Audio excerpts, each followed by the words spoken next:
Hi everyone, Ladislas Maurice from thewanderinginvestor.com here. I'm in Istanbul, so I've been spending the week going around meeting with lawyers, real estate agents, fellow investors, friends, etc. in Istanbul, so I've been quite busy.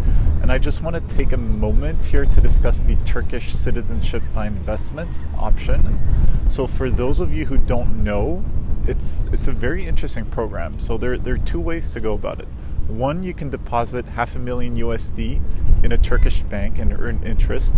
The money will be locked in for 3 years. The other option is to invest at least $250,000 in Turkish real estate. So you can buy new apartments or secondhand apartments anywhere in Turkey, and this qualifies you and your family to Turkish citizenship. So you, your spouse, and your children below the age of 18. There are a few misconceptions about the program. A major one being that when you look online, most people will tell you that it takes 3 months. The reality is it takes longer than 3 months to obtain it. So in terms of process, for example, if you buy an apartment, you do the whole DD with the lawyer, goes into the background, makes sure there are no liens, no mortgages on the property, that everything's clean. Once you've purchased the property, you need to ask for a certificate of conformity, which the lawyers will do for you. So they need to send all the details to a sworn expert who will assess the value of the investment. So in the case of property, it can sometimes be a little bit ambiguous. So generally, the rule of thumb is don't just buy for $250,000, buy for a little bit more in case of a difference in what you paid and what the sworn expert believes the property should be valued at. Once you have this certificate of conformity, you can apply for Turkish residency. So it's a special type of residency. Even if you already hold Turkish residency, you need to go through this process. It's a special residency for investors. The lawyers will take care of everything. Again, it can be done remotely. You'll just need to have a few documents for this, which you'll have started collecting before. Generally speaking, you need your birth certificate, a copy of your passport, a copy of your marriage certificate, or if you're single, some document from your home country confirming that you're not married. And you need to have these apostilled or certified at the Turkish embassy or consulate where those documents originate. Applying for residency takes 2-3 weeks. Once you have your residency, you can apply for citizenship. Now, the citizenship process takes about 4 to 6 months because it goes through a whole bunch of government departments. They do due diligence on you, so the police will be doing some checks on you, potentially with Interpol, etc. And if all is good, then it gets sent to the president himself, who signs it. So yes, President Erdogan will be signing your citizenship application. So he does this personally, which I thought is quite interesting. And once you are approved, you get a certificate of naturalization. So it means at that point you are Turkish. You can apply for a passport and travel on a Turkish passport. What's good to know about the Turkish by Citizenship program is that it's a real citizenship. When you go into the islands like St. Lucia, Antigua, Dominica, etc., there are a lot of limitations for your children. For example, you need to pay fees to ensure that your unborn children, when they get born, get citizenship. Some of the countries have limitations in terms of grandchildren, so the citizenship can only be passed down 1 generation, not down 2 generations. So sure, it's a citizenship, but it's a little bit limited.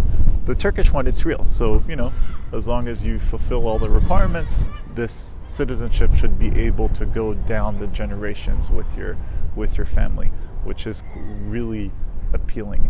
The fees are very reasonable per person, like total from the certificate of conformity for the investment to getting the passport.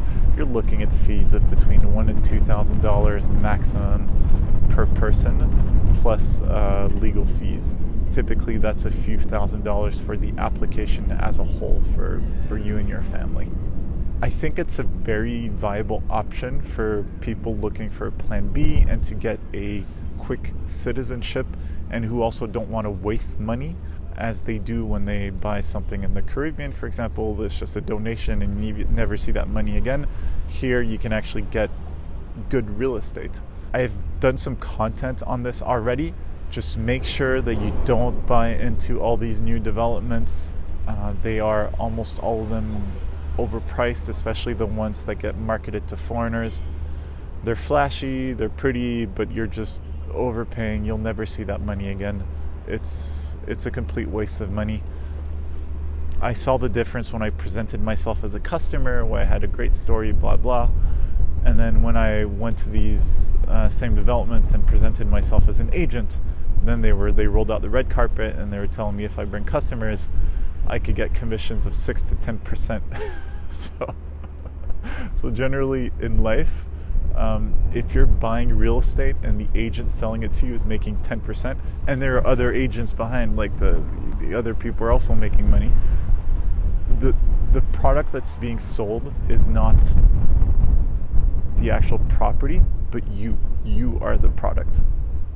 So I find that buying the game you want to play here is do what Turkish people do, and it means going on the secondary market in the center of Istanbul, right next to prime areas. You can buy old unrenovated apartments for less than $1,000 a square meter, do a renovation, and you get rental yields of 5.5 to 6%, and good potential for capital appreciation over the long run. So if you do this, you're not wasting money. You're buying a good long-term investment if you're willing to ride out whatever currency volatility there will be along the way. So in any case, even if you do not go for the citizenship by investment option, make sure to come to Turkey. It's really an underrated country. It's beautiful. And I have people asking me, oh, what am I going to do with the Turkish passport? Well, it's actually a pretty good passport. It gets you easily into many countries in Africa, in the Middle East, all over Southeast Asia, Korea, Japan, most of Latin America as well, all the Balkans, Eastern Europe. Really, all it doesn't get you is North America, the European Union, essentially the West, and Russia and China. So it doesn't get you the three other main blocks. But all of the, if you could put it this way, non-aligned countries in many ways, it gets you in. And the reality is, it's a passport that's going to get better. Turkey is a growing power. It's a country of 80 million people with a lot of cultural, political, and military influence. So over the years, they'll be signing more deals for visa-free travel. It's invariably going to get better. And that's also partially the point as well, is sure, you might have a Western passport and it's a great travel passport, but having a passport from another geopolitical bloc is quite appealing as well. In a world of increasing complexity and tension, a proper plan B means not only having just that second passport, but also having a passport from the other side. So sure, Turkey is part of NATO, but the reality is it's still very independent. It's a very independent country that runs with its own foreign policy according to its own interests, and it's not really aligned with many other countries. So it's unique in this respect. Look, if you're American and as a plan B you're getting a Canadian passport, that's not a plan B. That's not diversification. If you're German and your idea of a plan B or diversification is getting Spanish citizenship, that also doesn't count. You want something that's different, something that doesn't have much in common with your own country. That's a true plan B. I have more content on Turkey and on other countries as I travel around the world, so make sure to check out thewanderinginvestor.com, sign up to the private list to not miss out on any updates.